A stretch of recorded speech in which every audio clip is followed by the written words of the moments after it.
Hello and welcome to episode 146 of the HamCorp Training Manual. In this episode, the pre-waiting era begins.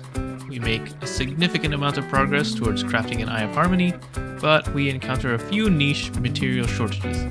We address those and continue our crafting process. And of course, a little more infra expansion is also completed. The time has come to start working on the Eye of Harmony. The last multi in the game, it has its own progression, so this isn't quite the end if I just make one of them. There's still more to do, but let's get started on making the first. So, to make this thing, there are two sort of time-related parts. There's the reinforced temporal structure casing, which looks like this. The most notable things here that are new or kind of new: tachyon-rich temporal fluid, neutronium nanites, I guess, Shirobon large plates, UV world accelerator, the gorge casings, the black ones. And of all of these things, I think the thing that's going to take the most time of the large plates, surprisingly, the Shirobon large plates. Look at this base time, 12 million seconds. Luckily, that's just the base time at MV. Mine's going to be much, much faster, considering I'm going to be doing this at UMV in a multi-block. So it's still going to take a long time. I haven't checked the math to see exactly how long, but it's going to be a wait. Besides that, everything else is actually surprisingly chill. The other time-related component is the crude time dilation field generator. Each one of these is going to need a Mark II fusion control computer, also some Dyson parts, UMV supercon, Shirobon bolts, quantum circuits, and more temporal fluid. And the scan for this is the structure casing. There's also two spatial components, which are basically analogous to the temporal ones. The recipes are also very similar. The only difference is it needs spatially enlarged fluid and quantum chest 5s for the structure casings, and the scan is a Dyson base casing. And the crude spacetime compression field generator is also a little bit different. So it needs a tier 7 fluid cell block, which needs fluid storage cores tier 7, that uses a ton of quantum tanks, neutronium compressors. But honestly, besides that, it's not too crazy. The worst part here is the processing time. 4,000 seconds at UMV for one. Same as the time dilation field gen. So these are going to have to go into advanced assembly lines. Probably dedicated advanced assembly lines so I can put in the entire batch at once. There's also 32 infinite spacetime energy boundary casings. This is fine, and actually I've already finished crafting these.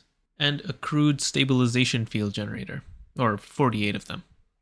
That's a lot of gravitation engines, but that's probably fine. It uses the spacetime compression field gens and the time dilation field gens as well, along with more infinite spacetime energy boundary casings, so this is kind of expensive. Also 4,000 seconds. And the scan is an infinite spacetime energy boundary casing. And finally, for the Eye of Harmony itself, the scan is a DTPF, and to craft this thing, to craft the controller, I need 16 space elevators, 4 Forges of the Gods, 4 DTPFs, 64 quantum computers, 64 infinite drilling rigs, 64 Void Miner 3s, 64 Quantum Chest 5s, 64 UV World Excels, and 4 insanely ultimate batteries. And it's going to take 24,000 seconds. This is monstrous. Pretty safe to say that while this is crafting, I'm going to be able to do a lot of other things. Well, time to get to crafting. And the first issue I have is a significant lack of UU matter that has been easily solved. So I had these running at UEV until just now, and they used to make 120 UU matter per second, and now we're up to 10,649. This is just 2 UMV wireless energy hatches for each mass fab, and because of their weird perfect overclock almost, it's significantly faster now. That said, I think I need more mass fabricators regardless, so I think this is one of the things on my infra checklist for today. Another thing is more forge hammers. I've already crafted them, I just have to actually place them and decorate them. But I'm gonna need those for the tachyon rich fluid and the spatially enlarged fluid. Okay, these mass fabricators should be much better. There are currently 32 of them running at UXV. The UU matter is coming in pretty quickly. The stack of forge hammers has also been set up, but it's only 32 of them. But they are all at UXV because that's what I need for that one recipe. I'm trying a bit of a weird design here. I don't know if I like it, but I think I'll keep it for now. what I've done here is I have the full block, and I also have full blocks but partially obscured by these bit panels from Forge Microblocks. I think it looks pretty cool. It's like alternating thickness. It's just an idea. I think I could do a lot better than this, but it's Forge hammers, who cares? Hello, I am here with a progress update. It is now the next day. I finished quite a few components here. I finished all the temporal and spatial structure casings, and I finished the time dilation field gens. Next up, I need to make the compression field gens, and these are starting to be a little annoying. I think setting it up the first time is going to be annoying because I need these fluid cell blocks, and each one needs the previous one in the scan to be able to make. So that's annoying. I have to make like 4 or 5 of them. On top of that, they all use these fluid storage cores, and these also come in tiers. These are fine to make, but they also need the whole scanning chain. So it's just a lot of encoding a pattern, making a storage core or a fluid cell block, and then going and scanning them, and then doing it again. And I gotta do that like 5 times. It's a bit annoying, but nothing I can't handle. Hello once more. It is now the next day. I have my crude spacetime compression field gens. To be fair though, I could have made these yesterday. I've just been slacking a little bit because I've started working on my LHC idea. But yeah, things are coming along. There's only 2 more parts left. There's the crude stabilization field gens, and there's the Eye of Harmony controller itself. This is... I'm not gonna be done today. See you tomorrow. Actually, there's some stuff I could show you. I can show you my current resource shortages that are stopping me from being able to make this. So I'm not too worried about the plasmas. I think that's fine. I'm more worried about the dusts here. So I'm missing nether star dust, I'm missing tartarite dust, I'm missing thallium dust, and I'm missing americium dust. Honestly, all of these are not so bad to solve. The americium dust I can get from fusion. In fact, I don't think I have a good source for americium right now because I was messing with my recipes for fusion, remember, for the Godforge. So I might not have a source taught to AE2 right now. So that might be a fake issue. But the tartarite, I need to set up more void miners in the deep dark. I have a suspicion that they've shut down, and I'm definitely also not providing oganesson, so I should set that up as well. And for the thallium, it's just a matter of mining, I guess. Currently, I get it from Lafosseite, whatever, ore, and Honeyite ore. They gotta make some more pronounceable names. But this is where I get my thallium at the moment, and it's kind of slow because both of these come from space mining, or I thought it did. Oh no, just the Honeyite comes from space mining. And it's a pretty small ratio of the output. It's only 10%. And that recipe itself is not a 100% chance either. So it's kind of slow.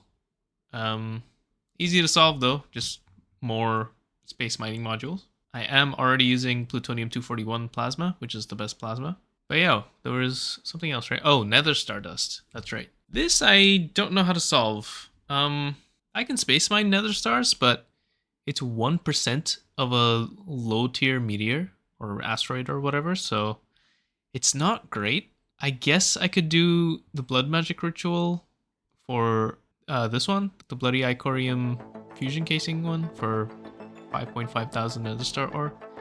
It's not really a lot either, so I don't know. I feel like there's probably some source for nether stars that I'm just not seeing. Ah, here it is. This is my solution. So there's a nether star vein on Horus, and luckily I already have stuff on Horus. I have infrastructure there, I have a quantum ring, so this would be pretty easy to set up. And in addition, I also get yellow garnet and red garnet. Red garnet's a little useless, but it can sort of give me a little bit of extra yellow garnet. But yellow garnet I also need in pretty large quantities because it's used for a bunch of AE2 components. And surprisingly, yellow garnet doesn't have a space elevator recipe, so it is something I've been struggling with a little bit, but I've just been summoning meteors when I run low. So alright, this means I need to set up a couple of void miners. A few more in the deep dark, and a few on Horus. And hopefully that will solve everything. And also, yeah, my americium problem was totally fake. My old recipe for getting molten americium was from fluid extracting the dust, but I swapped it now to cooling the plasma instead. And the plasma, if you don't remember, can easily be made with hydrogen and plutonium-241, which is plentiful from space mining. And the thallium is slowly building up. I haven't made another Mark III miner, but I probably should, specifically to obtain thallium. Alright, I'm gonna get these void miners and we can set them up. You've seen me do this before, but I'm running out of content to show you, so here you go. To be fair, I've also heard from quite a few employees that they enjoy watching infrastructure stuff, so I'm delivering, I guess. This deep dark setup actually could use a little bit of an upgrade. So first of all, we need to swap out these UHV energy hatches, which apparently I've never picked up, with the UMV ones. Oh wait, that was pointless. It doesn't consume more EU per tick. I don't think this thing overclocks. Well, let's just forget I did that, yeah? Anyway, I was correct in that I didn't ever set up an oganescent supply. And there's two ways to do this. I can either ender tank it over, and I think I might, just because it's a little quicker and simpler for me to set up. Or I could set up a quantum ring and make this like a proper, actual setup. But I don't feel like doing that. So I'm just going to do the ender tank setup for now. It doesn't need to be particularly fast input and output, so this should be pretty easy to set up quite quickly. Now, I still have my old Xenon ender tank configuration, except there's no ender tank anymore. So it still says Xenon, but this is about to be oganescent. And I think 64 times the output should solve my tartarite problem relatively quickly. So I don't really need to make more miners here just yet, I don't think. It would probably be good if I did, but I don't really need to. Well, you know, while I'm here, I may as well do it. I don't know what I'm complaining about. I have such a long wait time anyway. So I would like to not suffocate in the dark. Thank you. Now let's see if I can build this nicely. So this is my main Loki selection. These are normal selections in addition, and these ones are mirrored in the X direction. So hopefully everything will get placed correctly. Let's see. Cool. Strong start. Very good.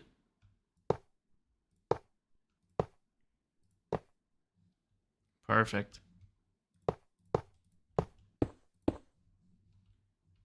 Nice. But I think for linking the input buses, I kind of have to do that by hand, which is a little annoying, but so be it, I guess. And now all I need to do is make my oganescent connection back in the overworld, and we're chilling. And I just realized I could use this thing. I don't need to go through the portal every time.